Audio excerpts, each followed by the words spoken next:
guys, it's Cara, and I am really happy to be here today because I have been collecting questions that you guys have been sending me, and I'm going to be answering them in upcoming videos, each and every one of them, as many as I can.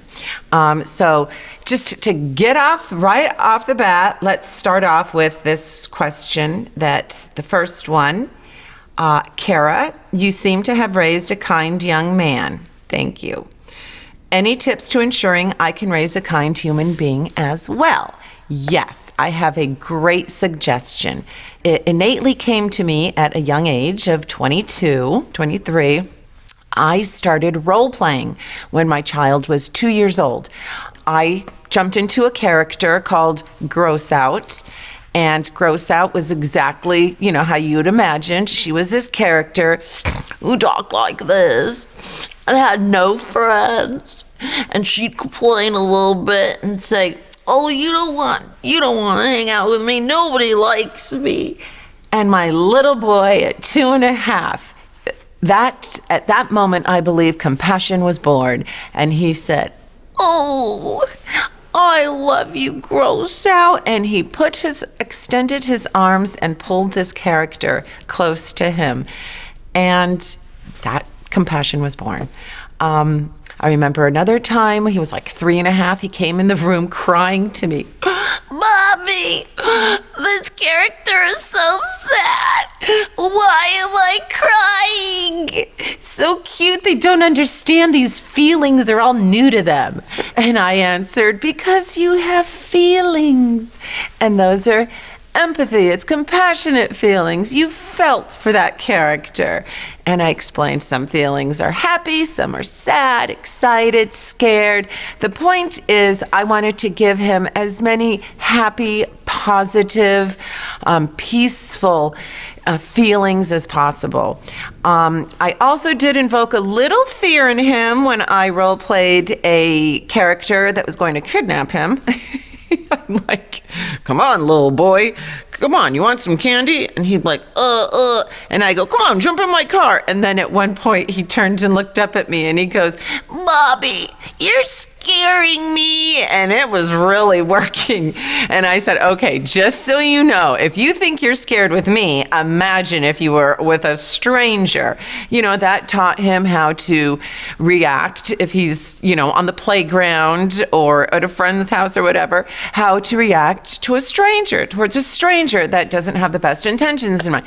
The job of a parent is to show them how to react and how to deal with situations. You cannot protect them from everything, but you can give them the tools they need to make informed decisions. Now, I know if he saw a little girl crying on the playground, he would have gone up to her and said, "Are you okay?" His first day of his first day of kindergarten. He didn't go to preschool.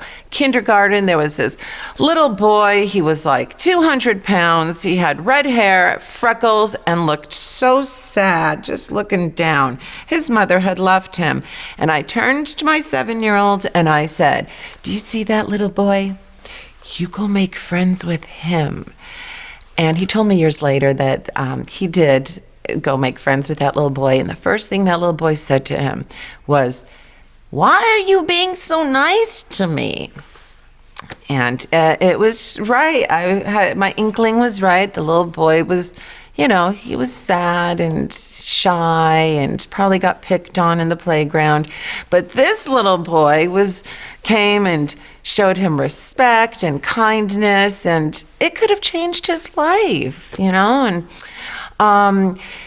if you are with a partner like I was, my child's father was not the best influence on him, and I could foresee problems and danger and basically a unhappy teenager and a young adult that's just screwed if I wouldn't have gotten away from this man. It was my first relationship. I didn't know any better. My parents didn't really emulate a good relationship and how it should be. So I had to figure these things out for myself. But as a 20-year-old, I did realize, the feelings that he made me feel. It was unpleasant. I didn't like it. I wanted peace.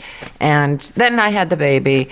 And I said, I got to get away from this situation. And thank goodness, most of us have two parents that we can go to in times of need. I had one I could count on.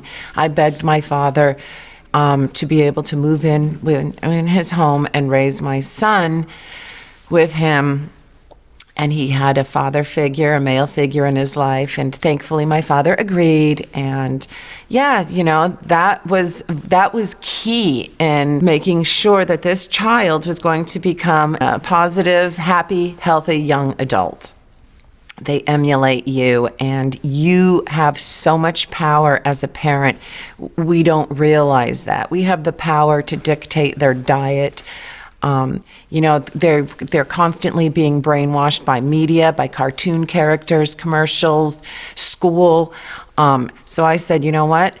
He's going to be brainwashed by this person as well, but in a positive way. So I made it clear that candy and animal products and smoking were horrible for the body. They were detrimental. And if you engage in those activities, you are going to be a sad person, and you're going to leave me at a young age. So, now at 29, he eats better than most people I know. He is a happy, healthy young adult who's a vegan.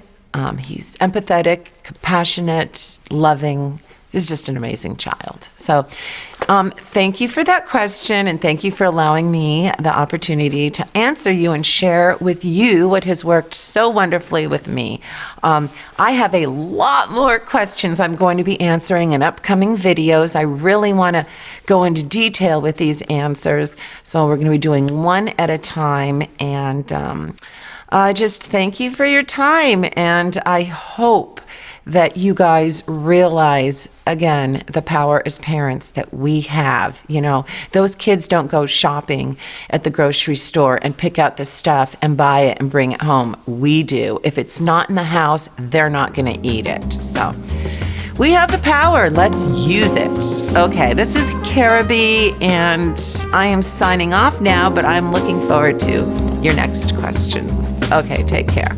Bye-bye.